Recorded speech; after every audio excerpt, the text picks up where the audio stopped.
Have you noticed it? People you thought would be with you forever are gone.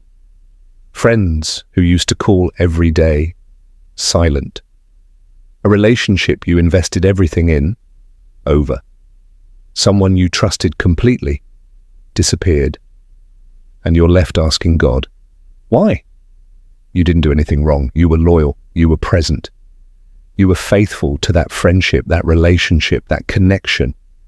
So why does it feel like God himself is pulling people out of your life? Here's the truth nobody is telling you. He is. And it's the most loving thing he could ever do for you.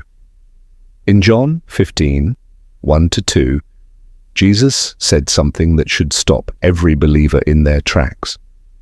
I am the true vine, and my Father is the gardener. He cuts off every branch in me that bears no fruit. Notice, Jesus didn't say the enemy removes people.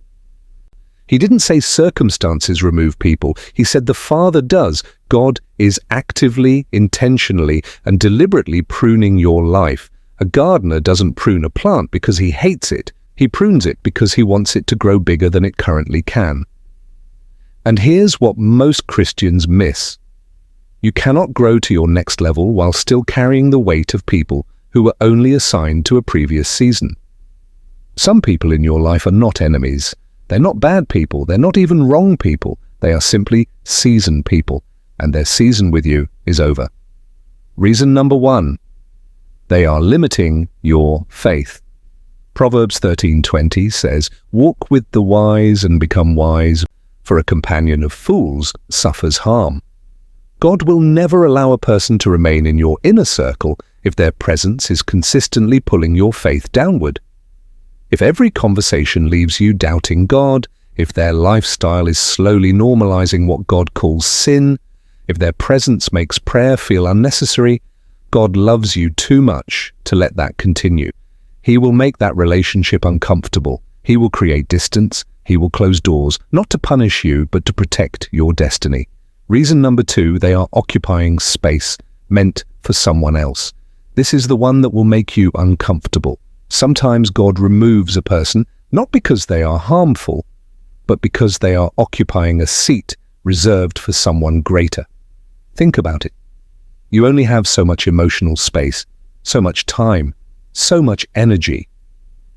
If that space is filled with the wrong person, or even a good person, there is no room for the right person God is trying to bring in. David had to leave his father's house before he could enter the king's palace.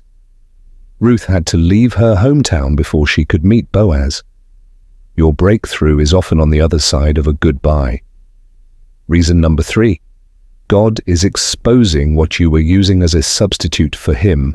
This one is the hardest to hear. Sometimes God removes people because you had made them your God. You were going to them before going to him. You were finding your identity in their validation. You were measuring your worth by their opinion. And God, being a jealous God, Exodus 25, will not share his throne with any human being. When he removes that person, it feels like devastation. But what he is actually doing is creating a hunger in you that only he can fill.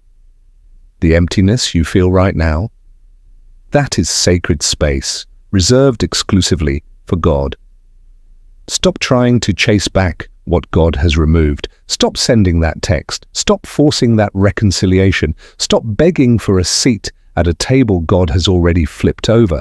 Instead, do 3 things. First, thank God for the removal, even if it hurts, especially if it hurts. Hebrews 12:11 reminds us that no discipline feels pleasant at the time, but it produces a harvest of righteousness. Second, ask God what he is building in the empty space. Don't rush to fill the void with noise, distractions, or new people. Sit in the silence. That is where God speaks loudest. Third, trust the gardener. He has never pruned a vine and regretted it. He sees the harvest you cannot yet see. He is not removing people to hurt you. He is removing them to position you. The loneliness you feel right now is not abandonment. It is preparation. God is not finished with you. He is not punishing you. He is pruning you because he sees fruit in your future that requires your present to look different. Trust the process, trust the pain, trust the gardener. And if this message spoke to you today, share it with someone who is grieving a loss they don't yet understand. They need to hear this. God bless you.